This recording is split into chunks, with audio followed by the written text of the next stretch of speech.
আমি চালানো শেখাই আপনাদের। আপনারা প্রথমে হাঁটা শিখবেন, দেখুন কিভাবে হাঁটি আমি।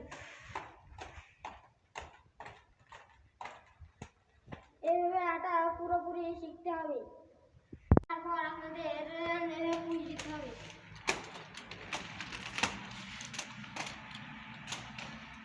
তারপরে দিতে হবে।